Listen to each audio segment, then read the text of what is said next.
یہ پاکستان تحریک انصاف کی لیڈرشپ کو خود اپنے چہرے دیکھنے چاہیے ان ویڈیوز میں جو ہمیں دیکھنے کو ملی۔ مریم ریاض بٹو صاحبہ، بشرا بی بی کی بہن، انہوں نے ایک ٹویٹ کیا ہے اور انہوں نے کہا کہ انہوں نے NHS کے اسپیشلسٹ، اس سے وابستہ ایک ڈاکٹر کے ذریعے بات کرنے کے بعد یہ سب کچھ بتایا ہے۔ تو وہ یہ کہتی ہیں کہ اس کنڈیشن کی جہاں دیگر ریزنز ہو سکتی ہیں، اس میں ایک ریزن قیدی کو پوائزن کیا جانا یہ بھی ہو سکتی ہے، یعنی کسی شخص کو پوائزن کیا جانا۔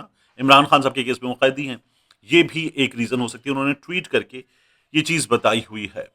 تو کیا عمران خان صاحب کو وہ یہ کہہ رہی ہیں کہ کوئی سبسٹنس ان کے کھانے میں ملا کر دیا گیا جس کی وجہ سے عمران خان صاحب کی یہ کیفیت ہوئی ہے، اور انہوں نے یہ کہا ہے کہ اگر بگڑے تو یہ سچویشن جو ہے وہ زیادہ بری ہو سکتی ہے۔ کچھ لوگوں کا یہ بھی کہنا ہے کہ یہ ہارٹ اٹیک تک بھی خدا نخواستہ جا سکتی ہے۔ عمران خان صاحب کی سچویشن کے بارے میں بتایا جا رہا ہے۔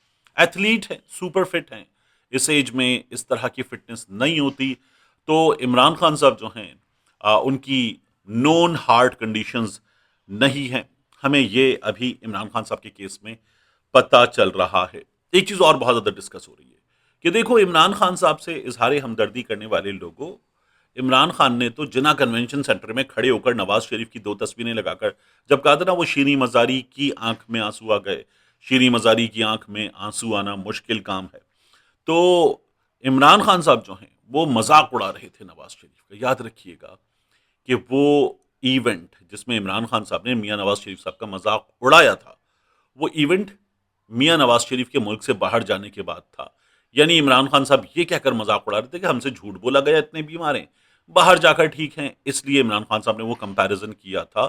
میاں نواز شریف صاحب کے کیس میں انہوں نے خود موقع دیا، یہاں اتنے بیمار، وہاں جا کر ٹھیک، اور پھر وہاں جا کر جنرل باجوہ صاحب ذمہ دار آپ، جنرل فیض حمید ذمہ دار آپ، اور میاں صاحب وہاں پر علاج کی بجائے جا کر باقاعدہ طور پر 4 ہفتے کے علاج کی پرمیشن تھی، بیٹھ گئے تھے، اور پھر آئے کب؟ جب قاضی فائزی سے آ گئے تب واپس آئے میاں صاحب۔ تو میاں صاحب نے وہاں پر جو کچھ کیا وہ ہمارے سامنے ہے۔ عمران خان صاحب کے کیس میں مان لیجیے ایک لمحے کو کہ عمران خان صاحب باہر جاتے ہیں اور باہر جانے کے بعد پتہ چلے کہ عمران خان صاحب کو کوئی ہیلتھ ایشو نہیں ہے، فرض کر لیجیے، اور عمران خان صاحب وہاں بیٹھ کر سیاست شروع کر دیں جس طرح میاں نواز شریف نے کیا تھا، تو کیا ہوگا؟ عمران خان صاحب کی سیاست ختم ہوگی نا، پھر یہ کہا جائے گا جھوٹ بول کے بھاگا ہے۔ تو عمران خان صاحب کے کیس میں ابھی یہ باتیں کی ہی نہیں جا سکتی، یہ سراسر بری حرکت ہے۔ جو حکومتی وزراء ہیں ان میں سے کچھ لوگ یہ کہہ رہے ہیں جی بیرون ملک علاج کروانا چاہیں گے، تو بھی ایسے بھی ویسے بھی حاضر۔ عدالت جو کر رہی ہے وہ میں نے آپ سے جو عرض کیا، کیپچرڈ سسٹم ہے اس ملک میں، اس وقت سسٹم کیپچرڈ ہے، تو اس لیے یہ ہو رہا ہے۔ عدالت نے وہ نہیں کیا جو اس سے پہلے کرنا چاہیے، عدالت کو جو اس اسٹیچر کے قیدی کے کیس میں کرنا چاہیے، جو میاں نواز شریف کے کیس میں کیا گیا، عدالت ڈری ہوئی ہے، عدالت وہ نہیں کر سکتی جو عدالت کو کرنا چاہیے۔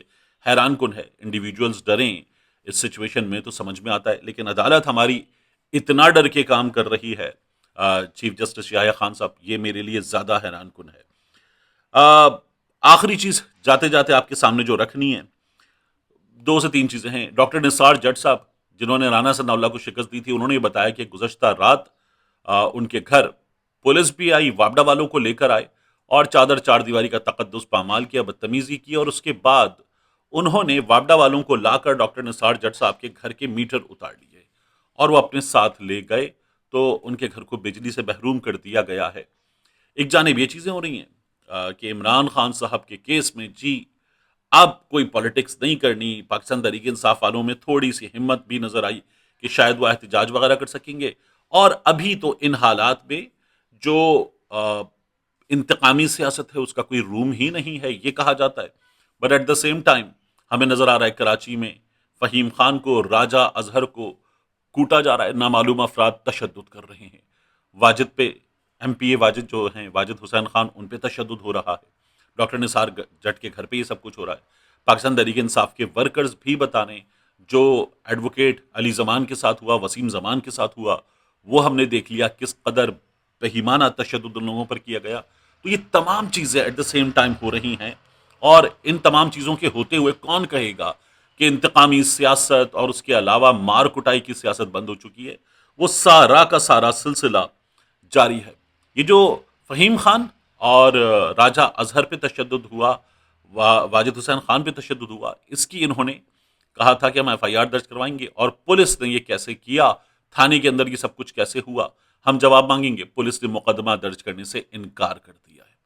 جب پولیس نے مقدمہ درج کرنے سے انکار کر دیا ہے تو انہوں نے اب عدالت سے رجوع کر لیا ہے کہ عدالت اس سلسلے میں احکامات دے کہ مقدمہ درج کیا جائے۔ دیکھتے ہیں کیا ہوتا ہے۔ ہمارے ہاں گزشتہ کچھ عرصے میں وہ مقدمات کے جن میں کسی بڑے کی طرف انگلی اٹھتی ہے، اس کو ذمہ دار قرار دیا جاتا ہے، وہ درج نہیں ہوئے۔ عمران خان صاحب پر حملہ ہوا، مقدمہ درج نہیں ہوا، ریاست کی مدیت میں مقدمہ درج۔ ارشد شریف کی شہادت، ان کا قتل ہوا، مقدمہ درج نہیں ہوا، ریاست کی مدیت میں مقدمہ۔ اب ان لوگوں کو جو عوامی نمائندے ہیں اٹھا کے تھانے میں لے جا کے بہیمانہ تشدد کیا گیا ہے، مقدمہ درج نہیں ہو رہا۔ یہ ہماری پالیٹکس یہاں تک آ چکی ہے۔ آخری چیز جاتے جاتے، مسلم لیگ نون کے سابق رہنما، ایم پی اے رہے، کئی بار حکومت پنجاب کے ترجمان رہے، اور اب عوام پاکستان پارٹی جو مفتاح اسماعیل صاحب کی اور ان کے ساتھ ساتھ شاہد خاقان عباسی صاحب، میں شاہد لغاری کہنا آتا، شاہد خاقان عباسی صاحب، ان کی پارٹی ہے، اس پارٹی کا حصہ زعیم قادری صاحب، وہ اس دنیا میں نہیں رہے، حرکت قلب بند ہو جانے سے انتقال کر گئے۔ انا للہ و انا الیہ راجعون۔ میں لاہور میں کیولری گراؤنڈ کے علاقے میں کینٹ کا حصہ وہاں رہتا تھا، تو میری گلی نمبر 10 اور اس گلی نمبر 10 کے بالکل ساتھ کارنر پہ جو سامنے گھروں کی رو آتی تھی، اس میں زعیم قادری صاحب کا گھر تھا۔ اکثر ان سے آتے جاتے ملاقات ہوتی تھی۔ وہ خالد مسجد ان کے گھر کے پیچھے تھی، اس کے ساتھ پارک میں واک کرتے تھے، ان سے اکثر و بیشتر ملاقات ہوتی تھی۔ ٹی وی چینلز انٹریکشن کے علاوہ، جیو پر، دنیا پر جو انٹریکشن ہو اس کے علاوہ وہ اس دنیا میں نہیں رہے۔ تو التماس آپ سے کہ ان کے لیے دعائے مغفرت کیجیے، اللہ تعالیٰ غریق رحمت فرمائے، آمین۔ سورہ فاتحہ کی درخواست۔ ملتے ہیں انشاءاللہ آپ سے اگلی ویڈیو۔